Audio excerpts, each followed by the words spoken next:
¿Empieza a aclararse un poco el panorama político en Chile? Esa es la pregunta que se está haciendo todo el mundo después de que al final de la semana pasada el gobierno y la oposición llegaron a un acuerdo para empezar a avanzar hacia una nueva constitución. Ese acuerdo establece que en abril del año entrante, abril del 2020, habrá un referendo en el que se le preguntará a los chilenos dos cosas. La primera pregunta, ¿quiere usted una nueva constitución? La segunda indaga acerca de qué clase de mecanismo se usaría para redactar esa nueva constitución. Posteriormente, en octubre del 2020, se haría una elección para identificar quiénes serían los constituyentes que llegarían a hacer esa redacción de la nueva Carta Magna.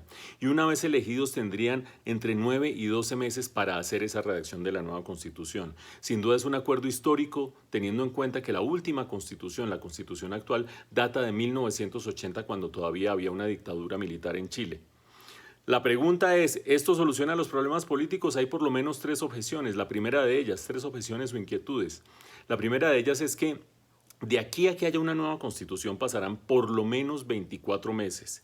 Y antes de eso tiene que haber soluciones a las demandas de la población que son mucho más apremiantes, mucho más urgentes y mucho más inmediatas, y hay que ver si el gobierno está en condiciones de hacerlo de manera idónea. La segunda de ellas tiene que ver con la cierta ilegitimidad que algunos actores ya empiezan a identificar en la manera como se convocaría esa constituyente. Dicen que se le da demasiado peso político a los actuales partidos que justamente carecen en el presente de legitimidad para una buena parte de la población. Habrá que ver cómo se termina diseñando el mecanismo final que se va a someter a referendo en abril del año entrante para identificar cómo se hace esa constituyente para que gane legitimidad. Pero la tercera gran inquietud tiene que ver con si el problema de Chile tiene que ver o no con la Constitución.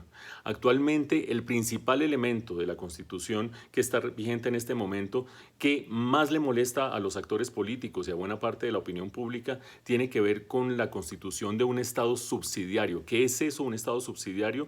Es un Estado que no asume directamente las funciones de salud, de educación y de seguridad social, sino que las delega en el sector privado.